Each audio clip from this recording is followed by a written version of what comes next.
Olá, ouvinte, seja bem-vindo à nossa Galeria do Terror. Eu sou a Angélica Hellish. E eu sou o Marcos. Hoje nós vamos falar aqui na nossa galeria sobre duas obras de arte apresentadas por Rod Serling. Hoje falaremos, né, Marcos, primeiramente de A Fazenda Fantasma e depois Isso. de Neve Silenciosa, Neve Secreta. São somente duas histórias dessa vez. E olha só que coisa, né, interessante, não tem nenhuma gag, né? Não tem piadinha? Não tem piadinha. Ah, caramba. A gente já tava Que acostumado, ótimo. né? Tava até Que ótimo. acostumado. É Uhum. isso, né? Então, hoje é episódios que... O segundo eu sei que até que é bem elogiado, mas o primeiro divide muitas opiniões. Então Uhum. eu quero aproveitar até pra gente poder comentar aqui, que na data que a gente tá gravando aqui, né? Porque a gente grava primeiro e depois vai soltando os programas, né? No YouTube, podcast. Uhum. Hoje gravamos no dia 23 de janeiro, né? E a gente descobriu que o diretor, o Jean Cizark, né? Ele tem Snark, sei lá. Janot Zark. Não, Zark. Janot Zwark, né? Zouark, ele é um diretor francês, né? A gente Uhum. descobriu que ele faleceu faz 3 dias atrás. E eu acho que é importante a gente, de repente, começar até por ele, porque ele dirige 19 episódios de Night Isso. Gallery, né? Ele, na verdade, ele faleceu no dia 15, mas foi atualizado no IMDb, nos dados aí, 3 dias atrás. E a gente... Esse episódio que a gente vai falar, ele foi ao ar no dia 20 de outubro de 71. Né? É o quinto episódio agora da temporada. E o primeiro segmento, que é o The Phantom Farmhouse, como você falou, é dirigido pelo Janot Zwark, né? A gente já tinha falado dele, porque ele dirigiu alguns outros episódios de Night Gallery 19, como você falou, né? E então a gente já teve oportunidade de falar dele. Ele é um cara interessante, porque ele dirigiu séries muito famosas: Heroes, Smallville, Supernatural, E as clássicas Kojak. Kojak, né, por exemplo. E até séries Isso. famosas, tipo Grey's Anatomy, né? Sim, sim. Ele foi um cara muito. Ele nasceu em 39, né, em Paris. Ele foi um cara muito prolífico na televisão. Dirigiu séries aí dos anos 50, 60 e também muita coisa aí recente, na verdade, também, né? É. Não, e um E, dos filmes que eu desculpa, mais amo na minha vida, que é o Em Algum Lugar do Passado. Ele é o isso. diretor de Algum Lugar no Passado e de Tubarões 2. Isso, desculpa, eu falei que ele dirigiu série nos anos 50 e 60, não, na verdade foi nos anos 70 em diante, né? Uhum. E mas ele dirigiu muita coisa, muitas séries famosas, e o nome dele também tá bastante ligado ao Galeria do Terror.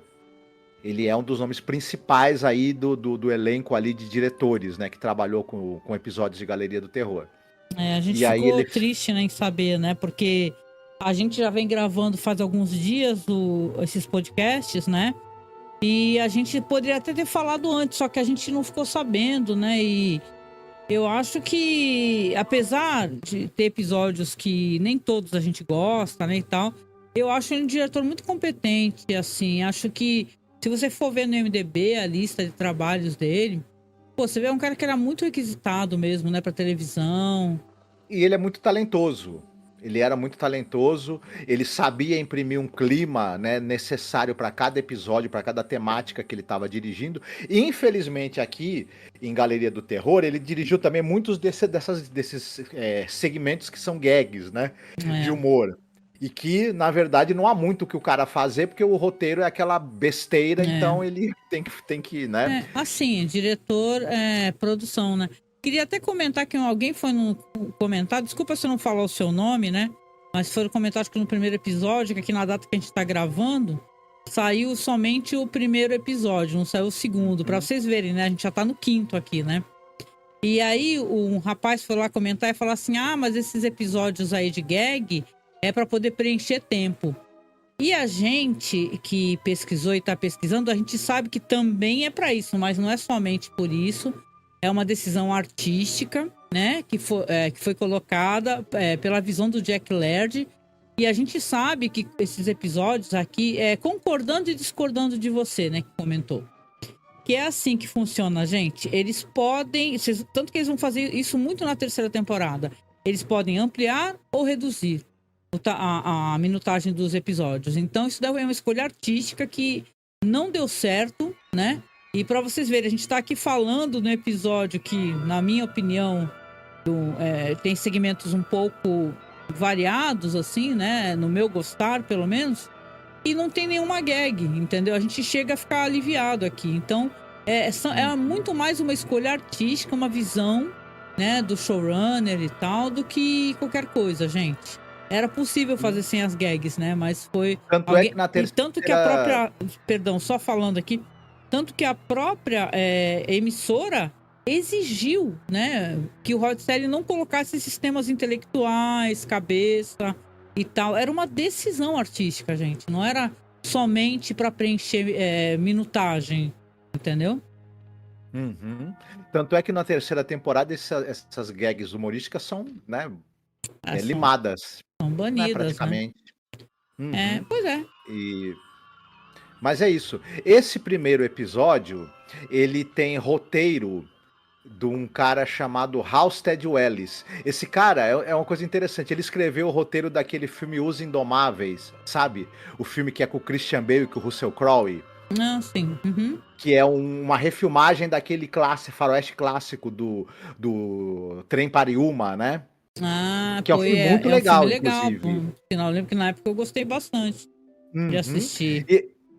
Ele escreveu 39 episódios da série Suspense, uma série muito importante, escreveu muitos episódios para a série do Alfred Hitchcock Apresenta, então esse cara é um cara com experiência, viu? O roteirista desse episódio. Ele tá inspirado, ele se inspirou num conto do Seabury Queen. Esse Seabury Queen era um cara que ele era advogado do governo americano, foi inclusive advogado, né, promotor ali também do governo americano durante a Segunda Guerra Mundial, mas ele também gostava de escrever contos para revistas pulp. Ele escreveu mais de 500 contos para revistas pulp. E é antiga, é de 1920, né? É uma história, um conto bem antigo mesmo. Ele escrevia a série de contos do detetive Jules Legrandin. Inclusive, que foi uma série de muito... Legrandin, Jules Legrandin. Era um detetive que tinha histórias na revista Weird Tales, né? Aquela famosíssima revista pulp que lançou maravilhosa, gente nossa. aí como tinha Robert Howard. Muita gente maravilhosa escrevendo, né?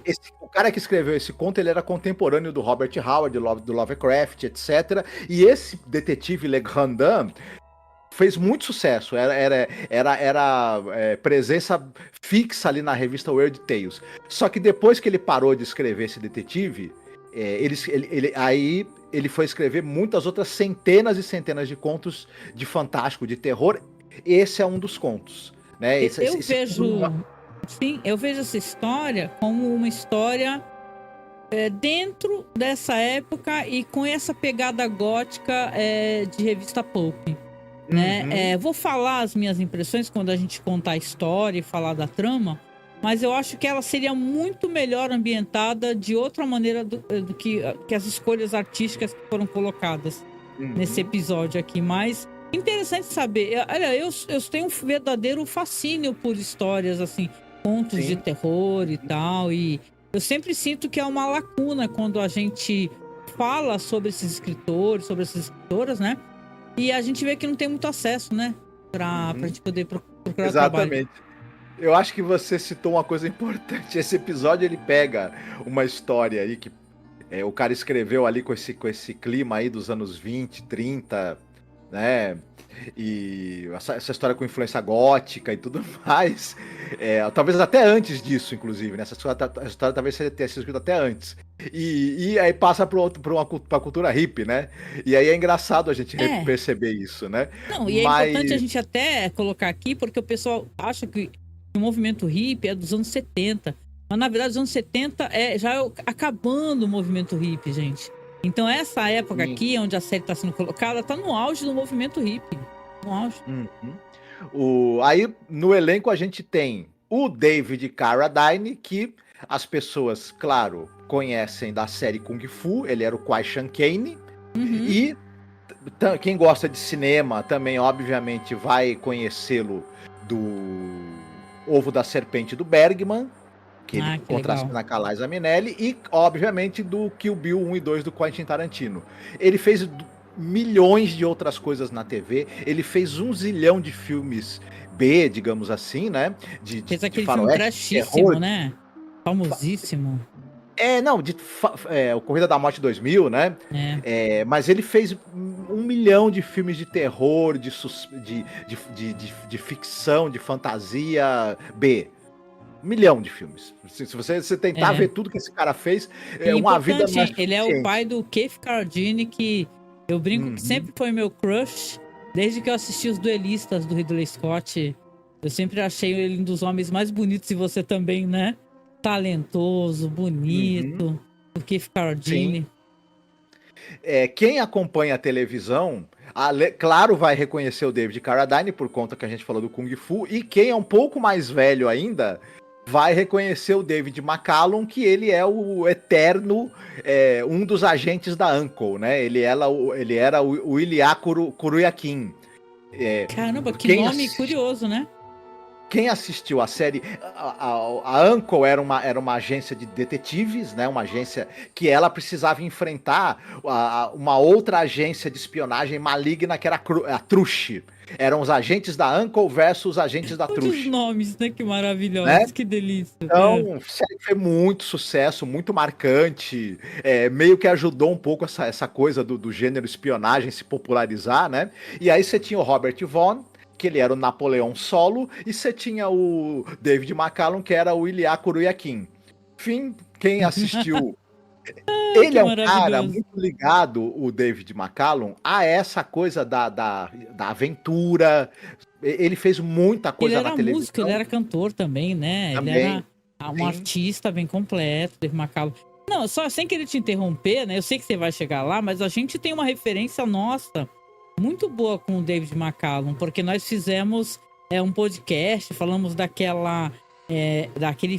Era primeiro uma minissérie, depois saiu como um filme bem longo também, né? Que é a verdadeira história de Frankenstein, que era maravilhoso, assim, é uma história queer, né? E a gente comentou porque ele faz o cara que é o Dr. Frankenstein. Dr. Frankenstein, né? A pessoa que cria o método de reviver, né? E é tão legal, gente. Se vocês não assistiram... Aliás, uma coisa interessante, né? Porque a gente vai falar sobre isso.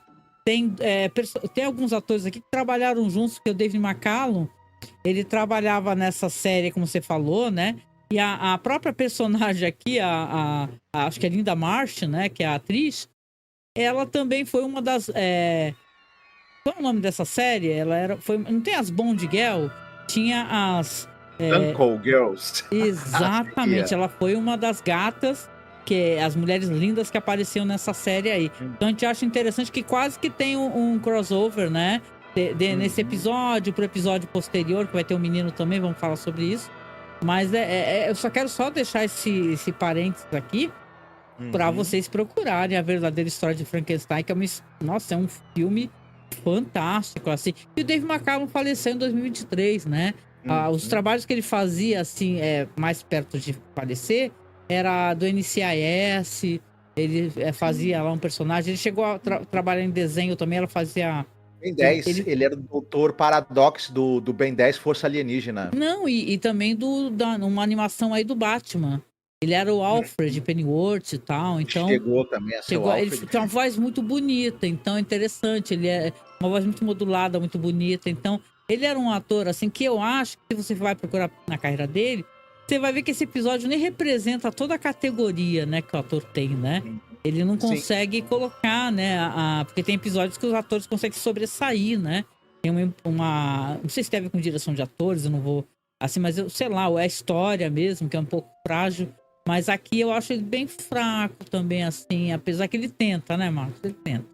Sim, ele também, o pessoal que gosta de televisão vai lembrar que ele era da série do Homem Invisível, que era uma daquelas séries de descarte, que eu falo, porque é aquelas séries que tiveram uma temporada só na TV americana, não fizeram sucesso, não foram renovadas, mas eles ficavam reprisando dia e noite aqui para encher o nosso saco, basicamente, né? Tinha isso, né? Essas séries que ficavam passando, né, e tal, né? Isso. Hoje em dia eu tenho até um pouco de saudade, assim, do jeito que a televisão era da nossa época. os corujões da vida de como é que é hoje em dia, né? Tão diferente.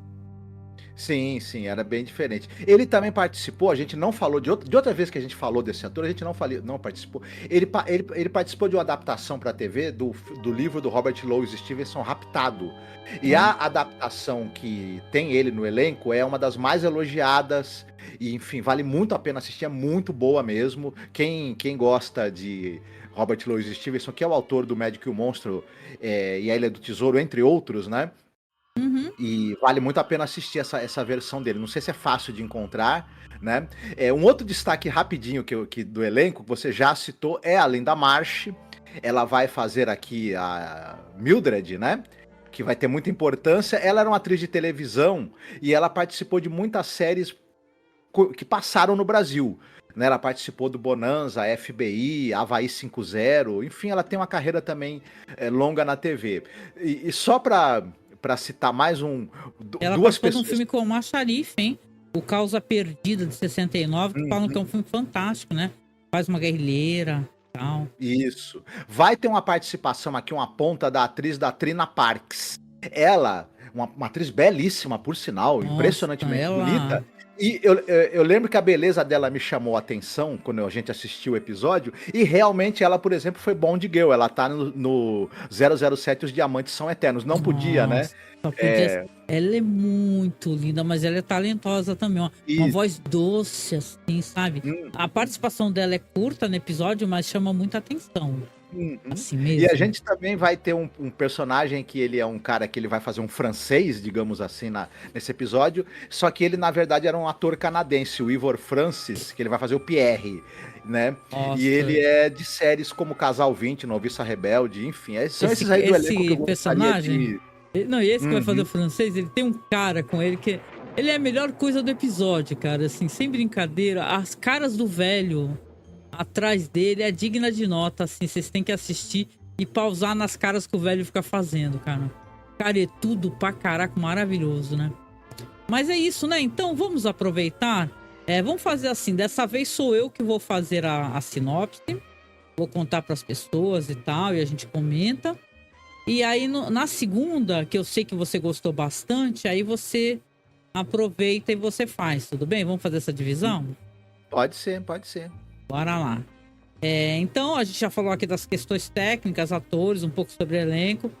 A história começa com um plano assim, onde estão pessoas sentadas em plataformas que são grandes círculos coloridos em árvores, né? Altas, né? E uma azul, uma vermelha, uma amarela. E tem o personagem do David Carradine, o Gideon. Ele tá ali tocando um violão, bababá, e tem um outro que depois a gente descobre que ali é uma casa de repouso e tal, né? Sanatório. Ele tá falando pra ele, não dá pra você falar pra esse cara parar de tocar esse violão, né? Porque dá pra entender que um daqueles personagens ali é um médico, que é interpretado pelo David Kellum. Aí ele fala assim, pô, para de tocar esse violão, para de tocar... E aí o outro paciente fala assim, essa é a maneira do Gideon se falar, ele fala tocando violão, né? Aí tem uma hora que ele persiste tanto, esse outro senhor, que eu não vou colocar nome nele, que ele não é tão relevante assim.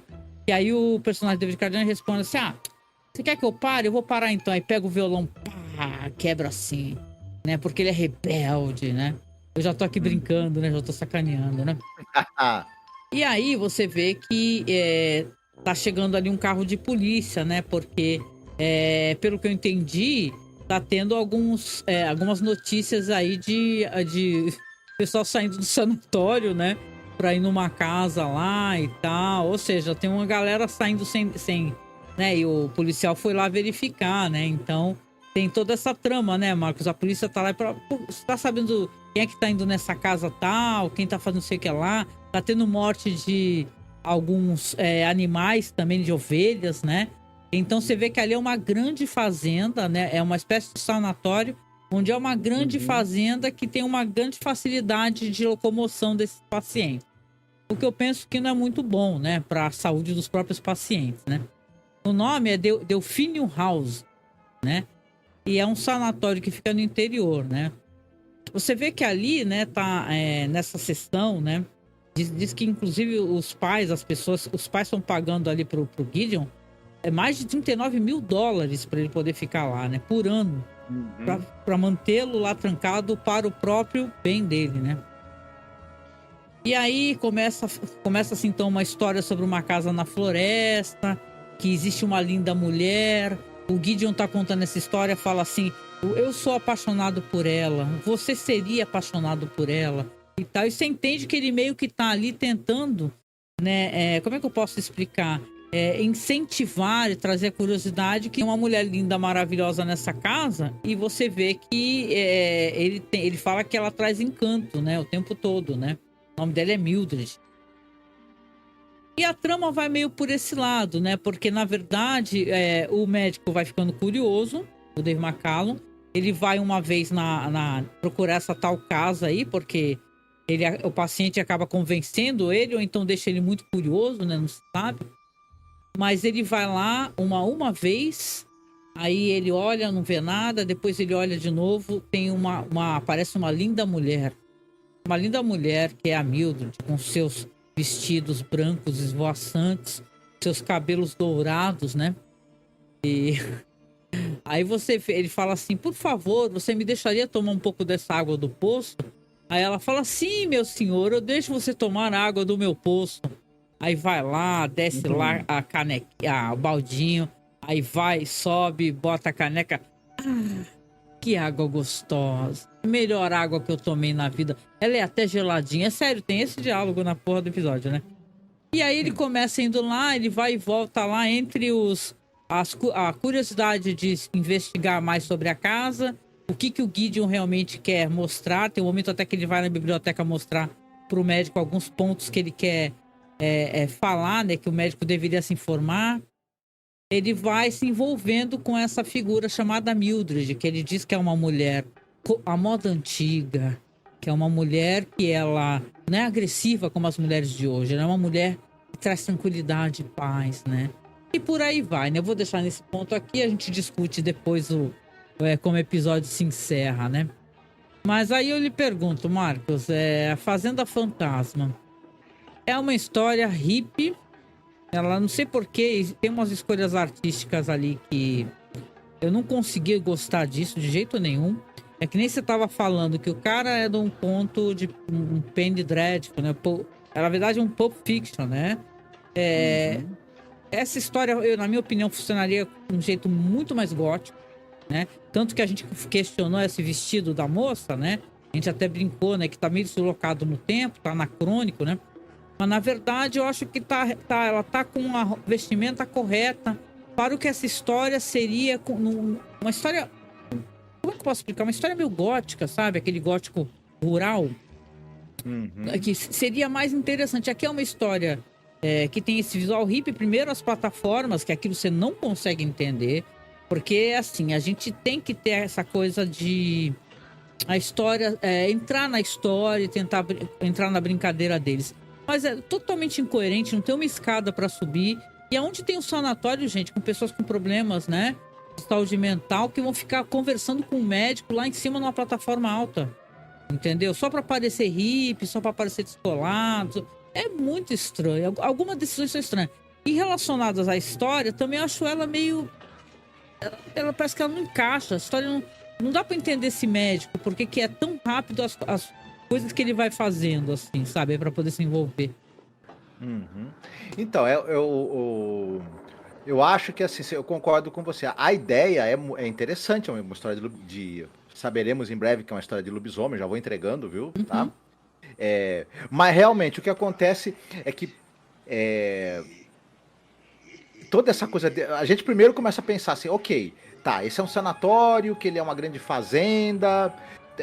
Aí pessoas morrem lá atacadas por animais. Cadê o animal que teria atacado essa pessoa? Não tem uma investigação. Quer dizer, que o paciente morre estraçalhado por um animal dentro do sanatório, não tem uma investigação. Cadê polícia? Cadê. Nossa, Né? Cadê uma coisa tem mais. outras incoerências que a gente nem chegou lá ainda, né? E aí tem essa. Aí o que acontece? Aí tem essa coisa que em algum. Você tem essa coisa de que ali nesse local, que é um hospital psiquiátrico, né? começa a aparecer uma figura lá, um dos médicos, ele tá vendo que tá aparecendo uma casa, que na verdade essa casa já não existia mais no local, tá vendo pessoas que teoricamente estariam mortas, e o pessoal olha assim e fala, pô, esse médico aí a gente precisa até contar, então, já que a gente trouxe isso de estar morta. Quando ele vai falar com uma espécie de zelador, que é um personagem, o Pierre, ele é engraçado, mas o ajudante do Pierre, ele é top da balada, assim. Quando ele vai falar com o cara e perguntar sobre a casa, o senhor sabe de alguma casa? O cara me solta que ele e outras pessoas lá queimaram a casa com as pessoas dentro. Porque eles eram lobisomens, eles eram amaldiçoados e tal. E, cara, não deu uma polícia pra ninguém ali, moro? A gente ficou assim, né? Você agora tá trabalhando no sanatório. Se você queima a galera aí no sanatório. Depois de todos esses fatos aí que queimaram a casa com a família dentro, tem os rumores que a família continua aparecendo lá. Pessoas ela e os pais, né? A Mildred, o pai e a mãe. Pessoas sendo dilaceradas por animais, etc. E aí esse sanatório tá funcionando normalmente, como se nada estivesse... Sanatório que pega a galera com problema mental e bota eles numa plataforma de 3 metros, cara, que é matar a galera, ficar de cabeça. O cara que cuida da parte de fazenda do sanatório, um psicopata, fala que queimou a família viva dentro de uma casa, quando eles tentaram fugir, atirou neles, e aí... Veja bem, ele continua trabalhando lá como zelador do... O zelador é psicopata, o médico é imbecil. Não, porque aí ele vai lá, ele conhece ela, ele conhece os pais dela. Quando a mãe dela vai apertar a mão dele, tá com a mão toda vermelha. Ela fala, é que eu estava colhendo amoras. Um negócio assim. Porra, tava vermelha pra caraca a tua mão, malandro, assim, né? Isso. Então. Aí... Não, e as pessoas que estão lá, nessa casa que deveria ser uma ruína, vestidas como se estivessem no século XIX, e aí me chega a atriz, né, a Mildred não, a nossa querida, esqueci o nome dela.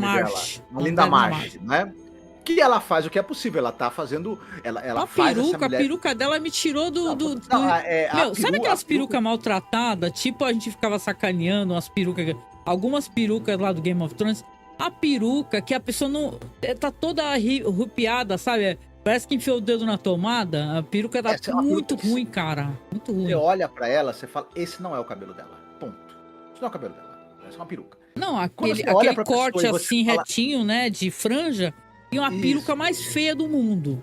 Aí ele começa a descrever ela como a mulher mais linda do mundo. Ele já começa a achar um negócio engraçado. Que ela é linda. Tanto que se você for ver a imagem da atriz, é maravilhosa. Mas é muito ridículo aquela perucona. Deixava ela normal, né? Meio estereótipo de mulher linda, loira, né? Sei lá, americana, né? Caipira. Isso. E aí tem essa coisa. Esse doutor aí, né? Esse médico, psiquiatra. Aí ele conhece essa moça toda... que usa essa vestimenta do século XIX, que ela é toda recatada e tudo. E aí ele fica encantado com o recato dela. Porque as mulheres de hoje, que são muito agressivas, né? A crítica ao feminismo foi foda. Como é que a gente vai Isso tá com jeito de ser do roteirista, tá? Tudo bem que o cara... A bagulho é de 1920, tá?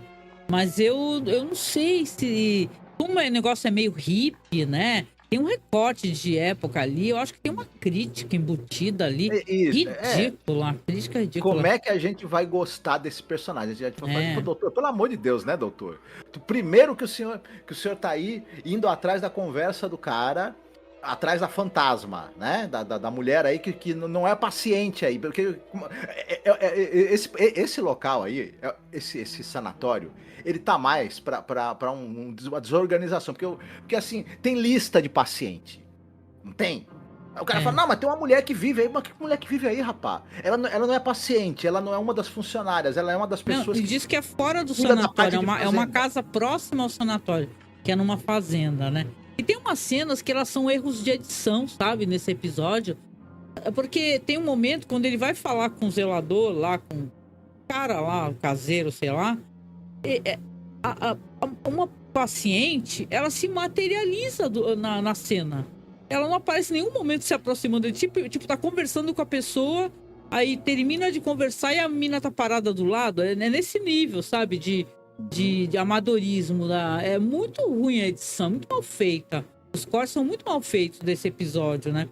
Então, aí você vê que o personagem começa a se apaixonar. E aí o Gideon diz que ele tem uns pentagramas na mão. Que é o... Tem pentagrama porra nenhuma, uma estrela muito mal feita na mão, né? E tal. A maquiagem ali dos pentagramas. Muito mal feita, né? Não entendi porque a maquiagem é tão ruim. E aquele jeito todo ripongo, né? Que o David Carradine tá atuando. Quem via aquela série de TV, o Lobisomem Ataca outra vez, que o cara tinha um pentagrama fantástico desenhado na mão e sangrava. Pô. Quando ele ia virar lobisomem, era mó legal. Mas literalmente, sabe o que parece aquele pentagrama que tem na mão do Parece carimbo de prova de criança. Sabe quando você coloca aquele carimbinho na prova? Parabéns pelo bom trabalho. Aquelas negócio de cortar massa.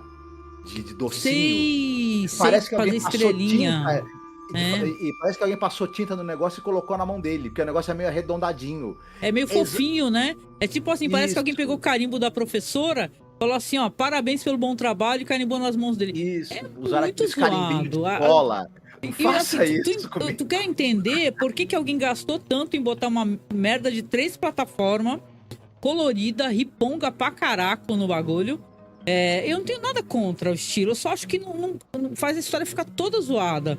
Porque todo mundo quer ser meio hippie na história. Sendo que a história, tipo assim, vamos pegar uma história, caraca, clássica aqui dos anos 20, vamos transformar essa história pra nossa época. Mas aí você coloca conservadorismo no meio da história, entendeu? Do personagem falando. E esse doutor aí e tal, o Gideon fica tentando mostrar livro de lobisomem pra ele, né? Assim, você tem que ler este livro de lobisomem.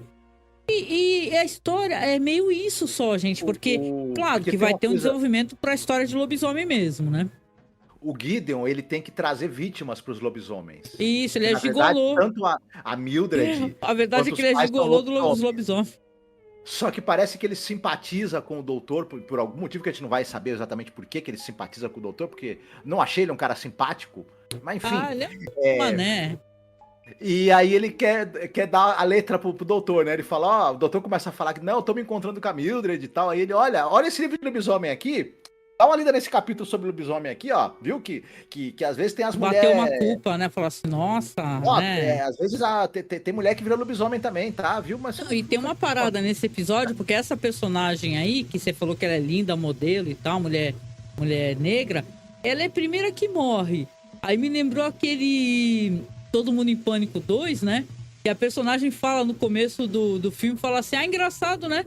Sempre morre o personagem preto, né? Na história, né? Sempre é ele, né? É a primeira que morre. Então ela morre do nada, ela é devorada por lobos, né?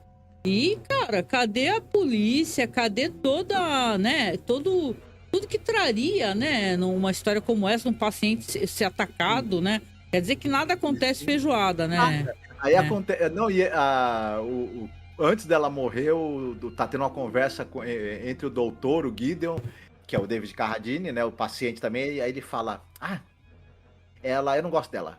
Falando sobre essa moça que vai ser morta logo depois, né? Por quê? Não, é meio que como se tivesse trocado, né? Fala assim, ó, eu acho até, se for parar pra pensar, que ele meio que trocou o doutor, o Dave McCallum, pela personagem paciente, né, mulher preta. Então, eu acho que é cheio de decisão zoada, assim. Tá, que hoje em dia a gente entende, a gente entende o contexto da época, mas a gente faz a crítica porque existe uma construção ali de um pensamento, de uma ideia, né? E tal. Eu penso que é um episódio meio bagunçado nesse sentido também. Ela morreu porque ela era muito boa. E eu não gosto de gente boa. Aí eu falei, meu Deus, que diálogo, hein? Parabéns, né? Parabéns, hein? Gente boa não é legal, gente. Não, gente boa não é legal. Não é legal, não. Você gosta de... Mas ele gostava simpatizava com o doutor. O doutor não é bom, né? Não sei. É difícil... Fica difícil pra gente, por conta dos diálogos que são escritos pro personagem do Gideon, a gente saber o que esse cara quer, né? A gente sabe que é difícil levar a sério, né? A história não consegue ser terror, porque o momento que aparecem, né, Marcos, os lobos são os cachorros mais fofos do mundo, cara. O cachorro que seria o lobo, que seria a Mildred, porra, se ele correr atrás de mim, eu vou jogar uma bolinha pra ele e vamos correr junto pela grama e rolar na grama e rachar o bico, porque é um cachorrinho muito fofo. Os caras não se deram o trabalho de pegar um cachorro de uma raça que pareça mais lupino, né? Isso, eu tenho mais medo da tua cachorra lá da Gaia do que da A nossa cachorra Gaia, não, brincadeira, ela não tem cara de brava, mas ela no escuro deve ser mais assustadora, a Gaia, né, do que a cachorrinha fofa. Pra fazer os lobos nesse episódio do Lobisomem, pegaram uns cachulos todo fofinho, bonitinho. Aí ficou difícil. Outra coisa que eu não entendo no episódio é que tem 2 cachorros enormes que aparecem desde o primeiro momento que o episódio começa. Eles não servem pra nada na história. Porque normalmente quando você tem histórias com lobos e cachorros, existe uma contenda de alguma maneira, aquilo serve pra alguma coisa. O episódio tem várias escolhas artísticas e tal que não servem pra nada. 2 cachorros sabujos que o Pierre Sabujo gigante, sabe? Pra nada. Não correm atrás dos lobos. Não sei se as cenas foram cortadas também, aí a gente não sabe, né? Mas também se aqueles 2 cachorros sabujos forem brigar com aqueles 2 cachorros, com aqueles cachulos bonitinhos que eles botaram pra ser os lobos do episódio, os sabujos vão dar cabo deles com uma mordida só, né? Então, esse cachorrão gigante, né? Não, porque tem um momento que ele vai voltar lá, né? E ele tá sendo alertado, a história tá cada vez mais perigosa, já morreu uma paciente. E aí ele percebe que tem uma presenças na floresta que são esses lobos, né? Que não são os cachorros correndo. Tem umas cenas até bonitas, assim, de névoa na floresta. Tem uma hora que ele a encontra, ela começa a pedir pra ele, implorar que ele vá, né? Ela fica com os olhos vermelhos, a gente ficou zoando que era maconha, né? Então, tem uma cena que ela parece com os olhos vermelhão, assim, vai embora, ele tá vermelho pra caraca. Aí, tô brincando, né? Mas assim, ela fala, eu preciso que você vá ali naqueles túmulos e você reze não sei o que, vai embora, vai embora. Aí quando ele vai embora, ele começa a ser perseguido pelos lobos. E você vê que o lobo barra cachorro branco, né, que seria ela, luta com os lobos e tal. E aí ele acaba meio que desfalecendo. Depois ele é recolhido lá pelo pessoal lá do sanatório. E ele vai... Aliás, eu tô até me enganando, porque na verdade ele foge, ele consegue fugir. Quando ele volta e vai fazer as orações, né, ele começa a fazer as orações lá, como ela pediu, né? Chorando, desesperado, sem esperança. Aí ele olha pra trás, as pessoas desmaia. Aí sim, ele desmaia. Aí quando ele levanta, as pessoas levantam ele fala, cadê a casa? Cadê a casa? Cadê a casa? Ele termina assim o episódio. Tipo, era tudo uma ilusão. Mildred! Lembra do Stella lá do... Stella! Ele fica, Mildred! E assim, aí termina o episódio. Eu pensei comigo que ele ainda ia terminar pior. Porque ele podia terminar com ele sendo o paciente do asilo, né? Assim, caraca, olha só, malandro, o médico virou paciente, ó. Caraca. Eu não sei, não. Tá contando que ele tava namorando essa mina que era de uma família que, na verdade, tinha sido morta quando a casa pegou fogo, décadas atrás, sei lá. Eu acho que a próxima cena seria ele lá naquela plataforma, pulando e caindo de cabeça.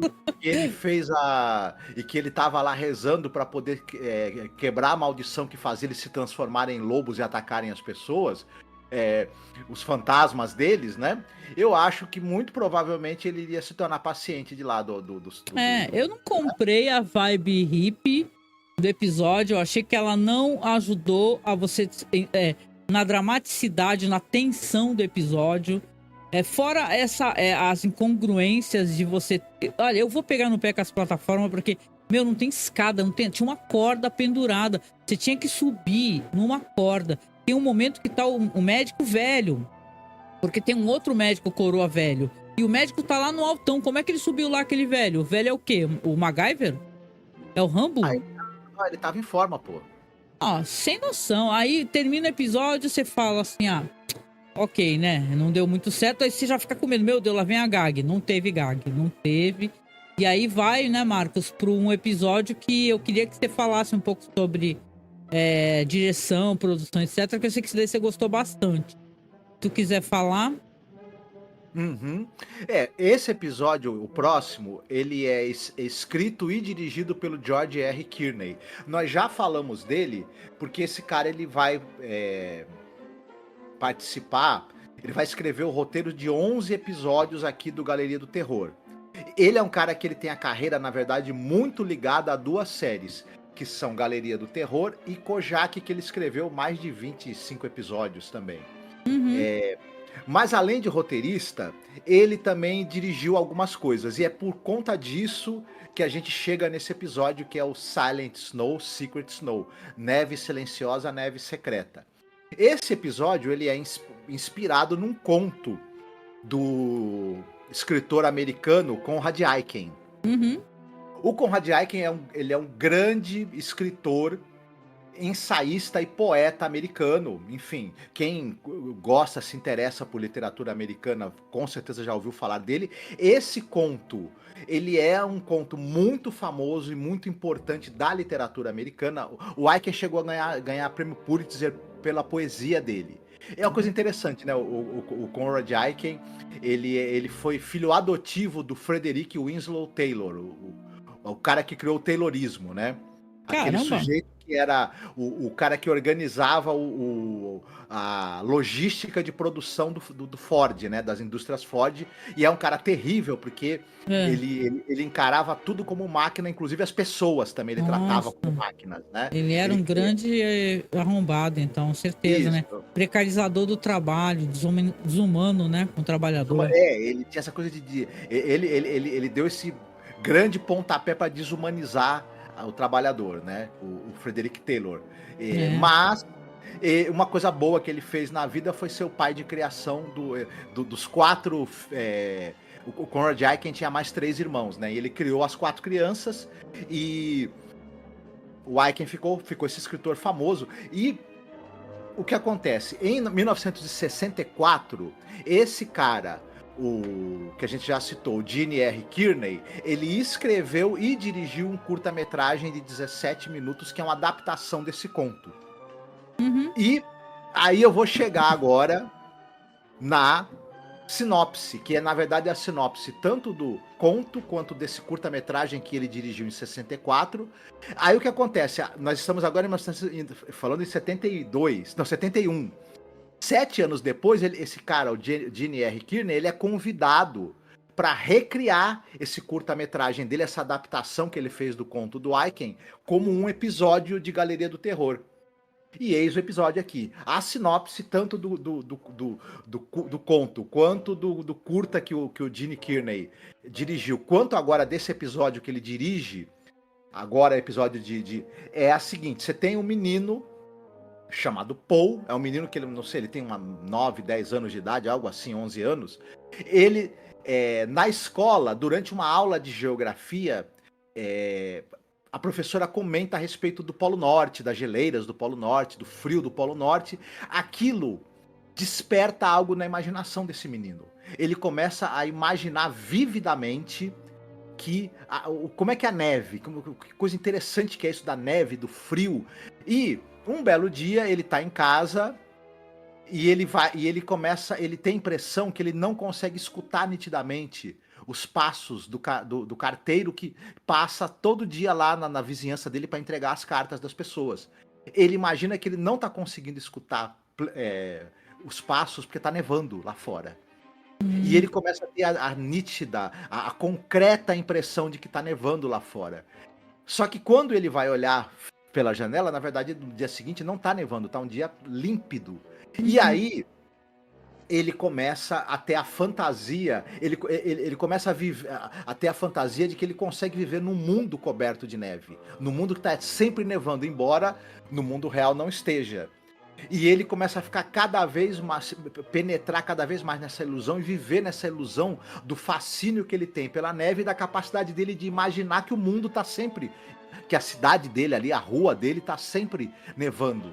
Uhum. É claro, ele começa a ficar distraído, a ficar vivendo nesse mundo de fantasia, e logo na escola chamam a atenção dele, os pais começam a achar que tem algo errado, e começam essa coisa de levá-lo a médicos, a psicólogos, etc.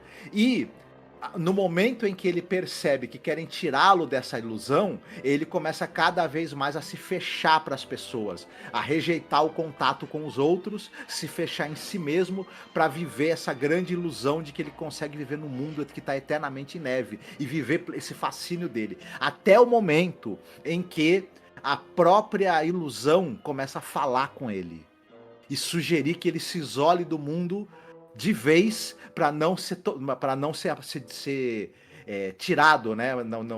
Que não tirem essa ilusão dele. E é mais ou menos essa história que vai ser contada, que é contada no conto, de uma maneira assim muito interessante, na verdade, e também nesse episódio, né?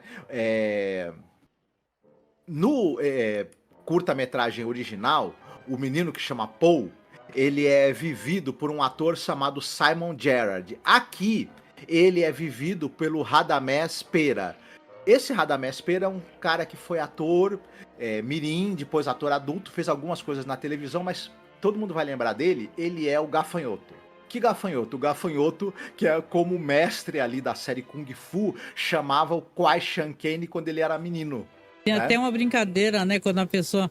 Hoje em dia eu acho que é diferente, mas antigamente ficava... Calma, pequeno gafanhoto, lembra? Isso, o pessoal ficava falando um pro outro assim, calma, pequeno gafanhoto, tenha paciência e tal, né? Eu sempre achava que quando eu assistia a série, né, que o Radamés Pera, que ele era um menino muito bonitinho, carequinha ali na série, né? Aí quando mostrava ele adulto, que era o David Carradine, eu falava, gente, mas esse menino não parece nada. Não parece nada, adulto, né? A gente não consegue achar que ele vai ficar com a cara do David Carradine, mas enfim, foi uma série muito legal e tal. E no curta original, a narração muito boa, por exemplo, é do Mike Keane. Só que aqui a gente vai começar a fazer um segundo destaque do elenco do episódio. Aqui a narração é de nada mais, nada menos do que do Orson Welles, né? Maravilhoso. A voz que as pessoas falavam que podia ficar lendo uma lista telefônica, né? Isso. Quem é o Orson Welles? Ele dirigiu o Cidadão Kane e A Marca da Maldade. Só isso. Já deu pra perceber quem é esse cara, né? E tal, entre outras coisas. Enfim, é um dos maiores nomes do cinema americano de todos os tempos. Enfim, o cara que revolucionou a narrativa cinematográfica, enfim, um cara importantíssimo. E o Orson Welles era famoso por ser um excepcional narrador. Ele era um cara que vinha do rádio também, ele fez muitas narrações dramáticas no rádio. Uma que ficou muito famosa, o pessoal deve se lembrar, que ele fez uma leitura dramática da Guerra dos Mundos do H.G. Wells como se fosse um programa de reportagem de última hora, um programa de boletim avisando que estava tendo uma invasão alienígena. Isso aí causou um rebuliço desgramado na época. Desespero, né? O povo ficou desesperado. E aqui ele empresta, né, essa voz absolutamente sensacional dele. Como eu tinha falado para vocês, o conto ele é belíssimo, ele é escrito com uma prosa, porque, como a gente falou, né, o Conrad Aiken era poeta também, então é uma prosa poética, e o Aiken, ele vai descrevendo, o menino tem essa ilusão, o Paul, de que a cada dia as camadas de neve vão se assentando sobre a rua dele e que deixa mais difícil ele escutar os passos do carteiro. Então, porque quanto mais dificuldade ele tem, mais ele imagina que tem mais camadas de neve ali sobre o chão ali das ruas do bairro dele. E isso, a cada camada de neve também é uma camada que ele tá ficando, é uma camada de distanciamento dele do mundo e de negação dele do restante do mundo, né? Do mundo exterior. E uma camada a mais do mundo interior dele que ele vai se adentrando e se afundando. E tem a ver com depressão também. Eu, pelo menos, também faço essa leitura, né? Dele tá... Porque, claro, que isso daí também tá aberto à interpretação, né? Quando a gente falou do Haneke, eu lembro que a gente tem programa lá sobre Haneke, a trilogia da incomunicabilidade ou a trilogia dos sentimentos congelados. Eu lembro quando a gente falou do Sétimo Continente, que é uma história barra pesadíssima, né? Da família que não se entende, a filha fica fingindo, a criança, né? Está doente, né? Eles têm esse negócio de vamos viajar para a Austrália.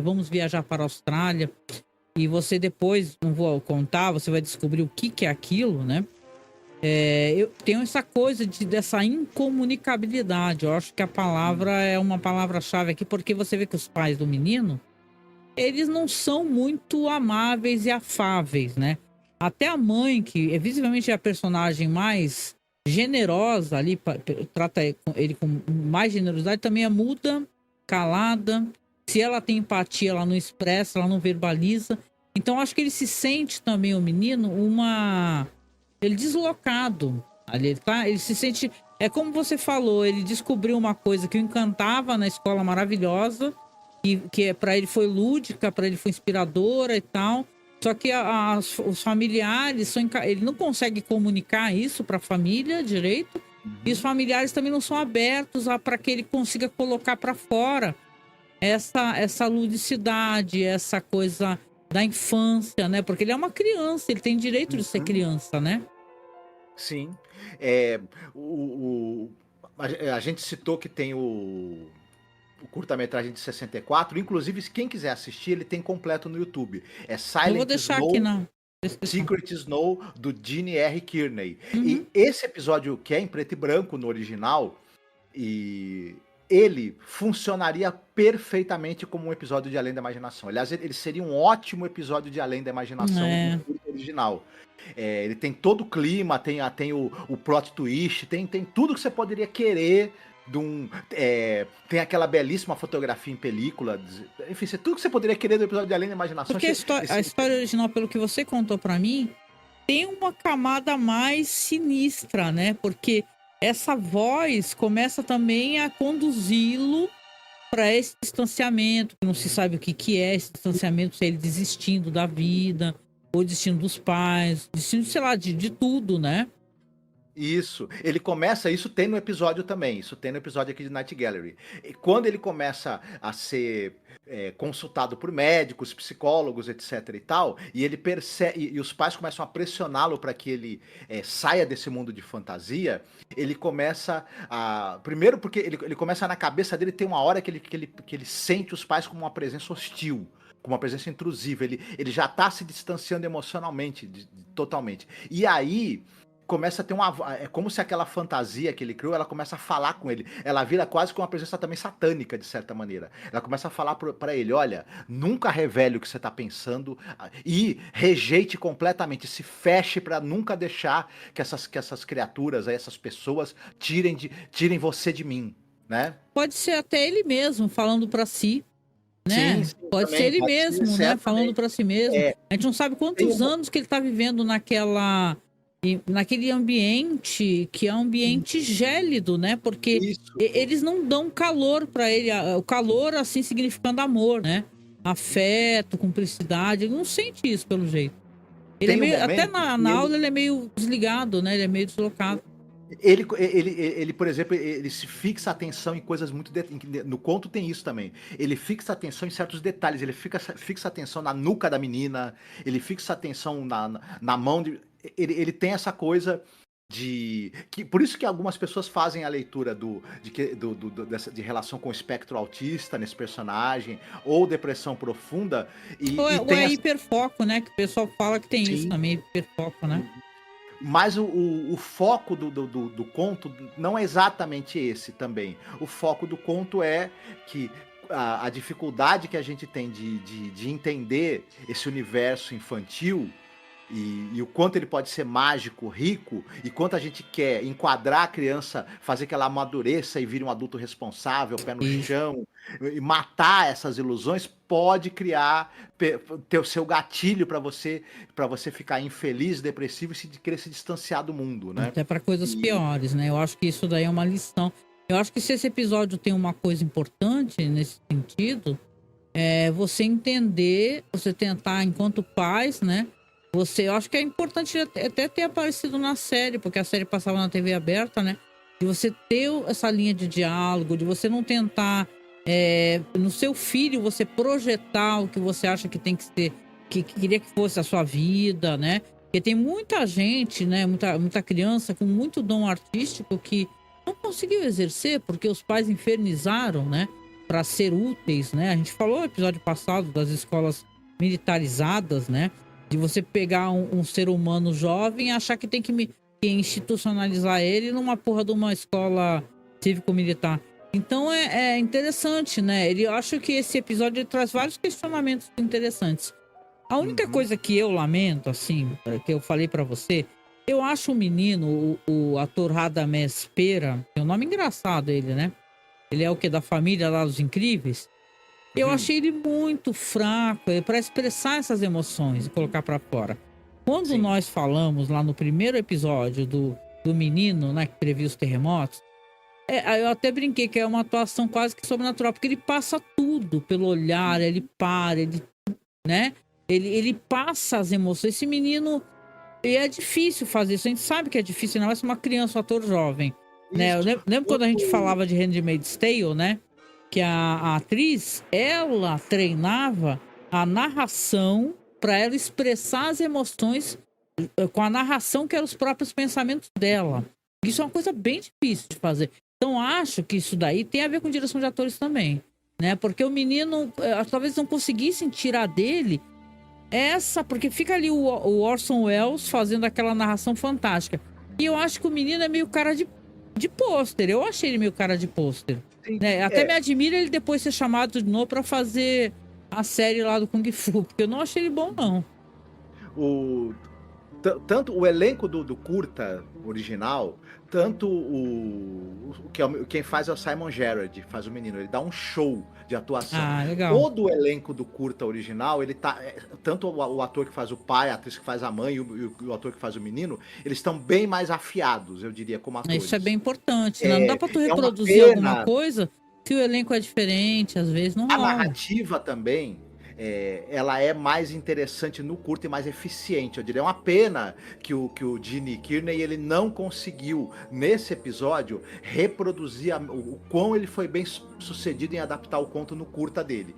Mesmo assim, é um episódio bem interessante e ainda assim, primeiro por conta do poder das palavras do conto do Conrad Aick, a narração incrível do Orson Welles, né? De qualquer maneira, a escolha que é feita de intercalar essas imagens do cotidiano do Tem uma cena da neve que é linda, né? Quando ele abraça esse desejo, ele visualiza, o quarto se enche de neve, a cena é fantástica, né? Sim, essa metáfora tão poderosa que esse conto cria da neve, enquanto ao mesmo tempo esse sentimento mágico de imaginação e ao mesmo tempo esse frio, esse frio que representa também o distanciamento de você em relação ao mundo. Essa é uma metáfora tão poderosa que quando a gente vê ela na tela, mesmo que ela não seja tão bem empregada quanto foi no conto, quanto foi no curta original, ainda assim ela é muito poderosa e ela acaba ficando muito marcante também. Então, concordo. É infinitamente superior esse episódio ao primeiro, né, que a gente comentou, né? Bem melhor, é bem melhor. Pelo menos assim, o que ele tem de estofo, né? Quando você pesquisa, quando você se informa, né? Porque eu vou ser bem sincera, se eu não soubesse através de ti, e foi lá que você leu o conto, assistiu curta, pra mim ia ser um episódio perdido esse daqui, porque eu não gostei nada do primeiro episódio. O segundo episódio eu fiquei assim, nossa, muito interessante, dá pra fazer várias leituras, que legal. Só que pra mim não me tocou profundamente, assim. Eu entendo toda essa interpretação, essa questão dos sentimentos, essa questão do distanciamento com os pais, que eu acho que é uma temática muito importante, entendeu? Pra que você consiga fazer com o seu filho, se você tem um filho, uma filha, uma criança, que você faça com que ele floresça, né? Que ele se permita ele fazer as coisas que tragam a ele felicidade, para ser um adulto um pouco mais feliz num mundo tão difícil de viver, né? E tal, né? Tão horrível quando você vê os adultos, né, destruírem os sonhos das crianças, né? Eu acho que esse menino, ele vive nesse ambiente por muito tempo. Mas pra mim, assim, se eu hei de falar, episódio que não é que eu não gostei, eu só achei interessante, assim, mas não me tocou tão profundamente. Eu gostaria que fosse um outro ator que fizesse esse menino, porque eu achei o menino bem qualquer coisa. Depois eu fui ver, assim, eu procurei a carreira do Pera aí, do Radamés Pera, né, e tal, né, e ele realmente, ele fez algumas coisas mais, e tá uma figura muito simpática, e tal, está vivo, né? Inclusive, é bom falar isso, né? Até a Linda March, que nós falamos, também está viva. E é um senhor de idade e tal, mas é um moleque assim. Eu achei nesse momento assim que ele não estava muito inspirado, né? E tal, né? Mas você gostou, então não importa, essa é a minha opinião, né? E tal, mas é isso, né? É isso. Chegamos então aqui ao final do nosso programa. Então, Sim. dessa vez você vai. Vou te perguntar, que eu começo sempre por você, né? Mas já é sabido, né? Seu episódio favorito, com toda certeza, é o episódio da neve, né? Uhum. Até porque o episódio dos lobisomens eu não gostei mesmo, né? Realmente é bem fraquinho. E esse aí da neve, se ele não é tão bom quanto o curta original, ele ainda assim é bem interessante. É interessante. É Neve Silenciosa, Neve Secreta. É até um título também curioso, né? Você está guardando um segredo, né? Dentro de ti, né? E diz que o Gene Kearney também era um diretor muito querido, né? Era um ótimo diretor, né? E tal. Eu peguei cisma. Pode ser coisa minha, gente. Se você assistir e discordar de mim, não tem problema, né? E normalmente quando eu critico algum episódio, nossa, quando eu criticava algum episódio de The Twilight Zone, meu Deus, vinha de gente de tudo Esse episódio reclamar de mim. ele também se tornou um clássico da TV americana, esse episódio, né? Ah, legal, legal. Ele é É um bonito, ele episódio. tem vários momentos bonitos, assim, né? Relacionados a essa coisa da neve, tem uma construção interessante. A gente não falou muito disso, mas esse negócio aparece, né? Cenas na neve, cenas do carteiro, né? Então tem toda essa coisa misteriosa, episódio, né? Tal. Mas e você já falou também que o episódio que você não gostou, obviamente, foi o mesmo que eu, que é o do o Fantasma, a Fazenda Fantasma. Que poderia ter sido legal, na verdade é uma oportunidade desperdiçada, porque ele tinha muitos elementos que poderiam ter tornado ele bem legal, né? E de um diretor que a gente ficou sabendo recentemente que ele faleceu, né? É uma pena. Só que esse diretor fez muita coisa legal, então isso aqui não vou dizer que é um fracasso, eu vou dizer que que talvez na época dele as pessoas tenham adorado isso, essa temática. Eu acho que pra mim aqui ela só estraga o terror, entendeu? Ela fica com essas incongruências e acaba estragando o terror. Mas eu não gostei nada também. Episódio que se eu tivesse, vamos colocar assim, quando eu vi que eram 2 segmentos, eu fiquei até feliz, né? Mas aí, quando eu assisti esse daí, eu falei, nossa, eu não acredito, né? Mas eu acho que é isso, né? Então a gente fez aqui, então, mais um programa, né? Lembrando que os nossos programas estão saindo todas segundas e sextas-feiras. Nós gravamos bem antes, então se você está assistindo aqui, nós não estamos ao vivo. Porque o YouTube é assim, né, gente? O YouTube você programa a publicação e você coloca como estreia ao vivo. Não quer dizer que você esteja ao vivo, e sim que o episódio vai estrear. Quando a gente coloca e seleciona como estreia, é bom porque o YouTube, ele notifica a pessoa. Ele fala assim, ó, acabou de entrar no ar aqui mais um vídeo do Masmorra Cine, entendeu? Aí você recebe a notificação, mas eu e o Marcos, nós não estamos ao vivo, né, Marcos, né? Exatamente. Vai sair aqui esse episódio aqui daqui a algumas semanas, né? Que a gente tá gravando adiantado, porque ainda mais foi sorte nossa, porque na verdade eu andei meio doente, né? Foi bom realmente a gente começar a gravar um pouco antes, né? A gente faz isso e a gente fazia isso já em The Twilight Zone. Aqui no restante eu quero deixar alguns avisos, reforçar para você que nós somos muito desmonetizados aqui no YouTube. Então se você puder nos apoiar, seja por Pix, tá?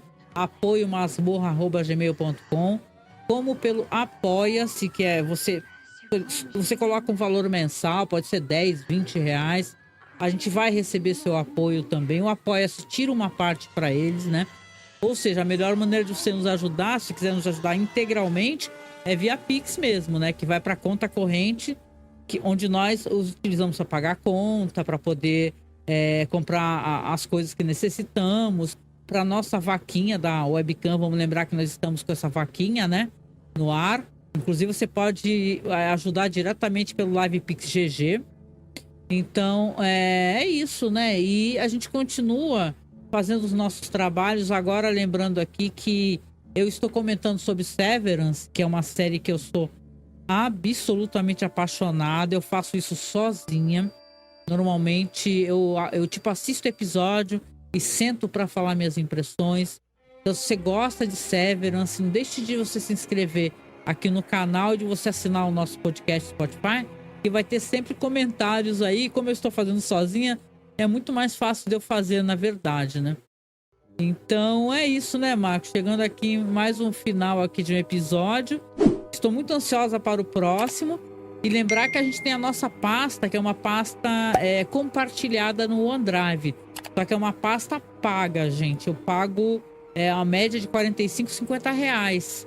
Então, se vocês puderem ajudar a gente financeiramente para manter essa pasta, a gente agradece. Porque a hora que a pasta cair, vai cair tudo. Vai cair os episódios de Detroit Zone, vão cair os episódios de Galeria do Terror, entendeu? Que é onde a gente está fazendo o backup dos episódios e dos podcasts, né? Então é importante, quando a gente fala de apoio, é isso. E um último aviso, antes da gente terminar rapidinho, é que agora nós somos afiliados da Amazon. Sim, a Amazon é uma empresa funesta, né? Só que muita gente usa, né? A gente, inclusive, é afiliado a Mercado Livre também. Se você quiser o link de algum produto pelo nosso link, é a mesma coisa que a Amazon. Se você comprar pelo nosso link aqui, você não paga nada a mais e a gente ainda recebe uma pequena contribuição, né? Como fosse uma indicação. Então isso também ajuda a gente nas nossas contas e nos ajuda a gente manter os podcasts. Gente, são 15 anos tentando manter esse podcast. Volta e meia acontece alguma coisa. Vocês sabem que eu sou editora do podcast. O Marcos grava comigo. Nós temos uma equipe que é uma equipe de gravação, gente. Não é uma equipe de edição. É uma equipe de pesquisa e de gravação. Então eu faço toda a questão técnica, seja do site, seja dos podcasts, seja até nós aqui, né, Marcos? Eu comando como os microfones estão, o som tá perfeito, ele tá sendo bem audível para você. Então é muito difícil isso, gente. Então, quando a gente fala sobre apoio, é isso, nos apoiar para que a gente possa ter essa disponibilidade de sentar e trabalhar. Se acontecer alguma coisa, ficar doente, a gente não consegue gravar. Então a gente quer muito continuar mantendo esses programas para vocês. Mas a gente também lida com a nossa vida pessoal, né? Com os problemas financeiros, etc. Então é importante ajudar. Ajude um podcast veterano como o nosso aí, que nós, creio eu, merecemos, viu? É isso, né, Marcos? Quer deixar uma mensagem no final? Que vocês se cuidem, que vocês fiquem muitíssimo bem, tenham uma ótima semana. E nos vemos em breve aí, né? Falando de mais episódios da Galeria do Terror do senhor Rod Serling e do senhor Jack Laird, claro. É isso. Um beijo pra vocês, até o próximo episódio. Até.